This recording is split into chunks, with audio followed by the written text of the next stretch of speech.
Constructive, నిర్మాణాత్మకంగా లేదు, ప్రతిపక్ష బాధ్యత లేదు, అసెంబ్లీకి రారు, జీతాలు తీసుకుంటారు. ఎందుకు రారు అసెంబ్లీకి? అసెంబ్లీకి వచ్చి మాట్లాడవచ్చు కదా.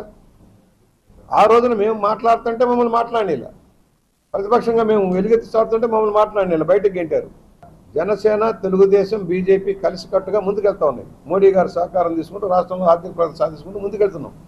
అనేక సమస్యల పరిష్కారం దొరుకుతూ ఉంది. విశాఖ స్టీల్ని కాపాడుకోగలిగాం. రెండు పార్టీల మధ్య చిచ్చు పెట్టడం కోసం, నాయకుల మధ్య ఓరి కోసం కొంతమంది ఆవారా వాళ్ళు ఉంటారు. కొన్ని పార్టీల్లో ఉంటారు, అన్ని పార్టీల్లో ఉంటారు. ఆవారా వాళ్ళు చేతకాంత అద్దములు, వక్ర భాషలు చెప్పి తప్పుదారు పట్టించే వాళ్ళకి హెచ్చరిక చేస్తున్నా. మీ ఆటల పప్పులు ఉడకవు నా దగ్గర అని కూడా వాళ్ళకి హెచ్చరిక చేస్తా ఉన్నా. కనీసం అవగాహన, ఇంగిత జ్ఞానం లేకుండా అసలు ప్రొసీడింగ్ తెలియని వాళ్ళు మాట్లాడిన తప్పుడు విధానం. దాన్ని వైఎస్ఆర్ వాళ్ళు భుజాన్ని వేసుకుంటారు. చూస్తున్నారు పచ్చి బూతులు. ఆంధ్రప్రదేశ్లో మొదలై ఆఫ్రికాకి చేరిపోయింది. వీళ్ళు కుంభకోణాలు మద్యం అక్కడికి వెళ్ళి కల్తీ చేసే కేసులు పెట్టించుకునే దౌర్భాగ్యం తెచ్చారు. ఇతర దేశాల్లో కూడా ఆంధ్రప్రదేశ్ పరువు తీసే పరిస్థితి తెచ్చారు.